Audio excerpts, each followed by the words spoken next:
आता isakal.com आहे देशातील नंबर 1 ची मराठी न्यूज वेबसाईट। प्रत्येक अपडेटसाठी isakal.com ला नक्की भेट द्या। मीरा भाईंदरमध्ये आजचीच घटना आहे।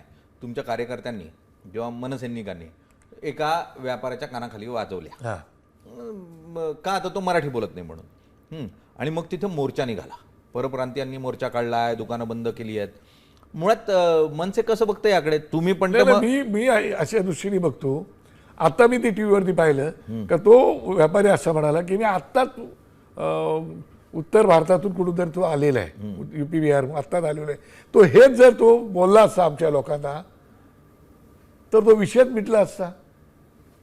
मी मराठी बोलणार नाही, मला मराठी बोलायचं नाही असे तुम्ही जर गुरमीत बोललात ना तर समजा मराठी माणूस आहे, हो मरेन मोडेन पण वाकणार नाही असा माणूस आहे। हा माणूस कधी कुठली पर्वा करत नाही। आणि राज ठाकरे साहेब हे मतांच्या गणिताचं कधीच आयुष्यात पर्वा केली नाही त्यांनी। राजकीय फायदे तोट्याचा विचार त्यांनी कधीच केला नाही। त्यामुळे माझी अशी त्यांना विनंती आहे की तुम्हाला येत नाही ना भाषा, बोलायला आम्ही शिकण्याचा प्रयत्न करतोय म्हणून तुम्ही काय बोलत आहे। आणि तुम्ही महाराष्ट्रात राहून परत जर अशा प्रकारचा जर मोर्चा काढून जर तुमची दादागिरी दाखवणार असाल तर मराठी माणूस स्वस्त बसेल का?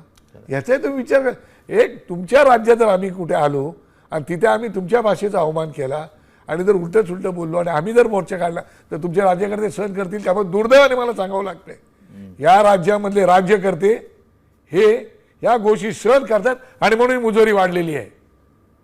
ही मुजोरी राज्यकर्त्यांनी वाढवून दिलेलं आहे। आम्ही मराठी, आम्ही शेतकऱ्यांची लेकरं, अरे मग शेतकऱ्यांची लेकरं मराठीत बोलता ना, आईच बोलता ना। तुम्ही ठेच लागल्यानंतर मग तुम्ही भूमिका कडक का घेत नाही?